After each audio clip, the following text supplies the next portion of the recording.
ولا وطستك احنا في الشارع. ولا وطستك احنا في الشارع. ولا قوم يلا، انت غفره ولا ايه؟ دي تاني جمعه ما تصلاش الاسبوع ده. قوم يلا. خد يدي يا احمد. رايح فين؟ خارج يا بابا. لا ما تخرجش عشان في عربيتين طوب جايين دلوقتي، عشان ليا مزاج يا ابني حتى في النص هنا دلوقتي في الصاله. رايح فين؟ خد تعالى بقى اديلي بقى الحته اللي احنا بنيناها دي عشان شكلها وحش. بنت تتجوزي ازاي يا بنت؟ مين اللي يعمل لي الشاي؟ انا قبل الاكل بحب اشرب شاي، انت هتعملي لي الشاي. وبعد الاكل بحب اشرب شاي، انت برضه هتعملي لي الشاي. وبعد الشاي بحب اشرب الشاي، هتعملي لي برضه الشاي. ولا امك غير نفسك يلا، انت ما بقتش صغير، مش كل حاجه امك هتعملها لك. انا عايز فلوس. فلوس ايه يا ابني؟ فلوس ايه يا حبيبي؟ انت مش واخد مني 50 جنيه من ايه؟ من 6 سنين تقريبا يا ابني. لما تعمل مصيبة في البيت وابوك يرجع من الشغل.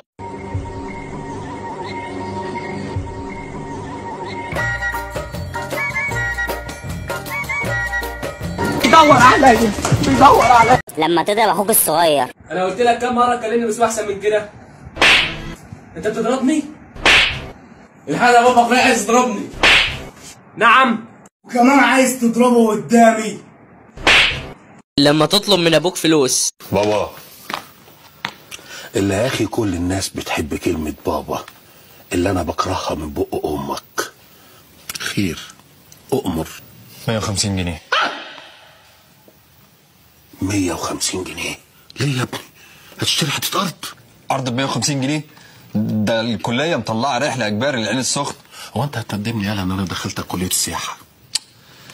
بابا هم كلهم اول عن اخر رحلة او 2 بطلعهم في السنة. حاج انا طالع بره. رايح فين يا؟ خارج مع اصحابي اروش، ادعي بقى. روح يا ابني، ربنا يبعد عنك النسوان والخمر والحشيش واصحاب السوق، امين يا رب. حرام عليك بوظت الخروج مش خارج. ولا يا فلفل يا شكلك بتشرب سجاير يا. مين اللي بيشرب سجاير؟ هي ال5 جنيه اللي بتداني كل اسبوع يا حاج تجيب ورقه بفرة يا حاج، ما تخلينيش اتغاب عليك.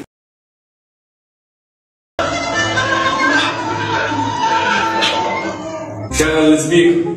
حاضر. السلام عليكم ورحمه الله، مرحبا يا صديقي. اتفضل يكلمني كده ليه؟ ده اول مره يقول لي عليه السلام اصلا. الو يا ياسمين كيكي، بقول لك ايه، ما تيجي بس تعالى نشرب حريم من على الدايره، شغل جاحد هنا، ما تاجي. الله يخرب بيتك، اسكت ابويا عجب، الله يخرب بيتك. نسوان ايه يا ابن الكلب؟ يا نهار هو جاي. لما ابوك يقول لك انزل والجو برد. يا دي يا لولي، بابا بيقول لك انزل هات طلبات من تحت. لا يا عم مش هنزل، انت عبيط ولا انت مش شايف الجو برد عامل ازاي؟ مش هنزل، قول له مش هينزل. وخد 5 جنيه ولا حتى من الجنيه. قول له لا. بابا قلت له مش هيقوم. ايه مش عايز يقوم؟ انا مش هقوم من النوم، مش هقوم. هون ريميك. التليفون عمال بيرن وامي كمان عماله بتزن. مش هقوم من النوم، مش هقوم. انزل هات حاجه طلبات لامك يا ابني من تحت. قوي انت تؤمر يا جميل.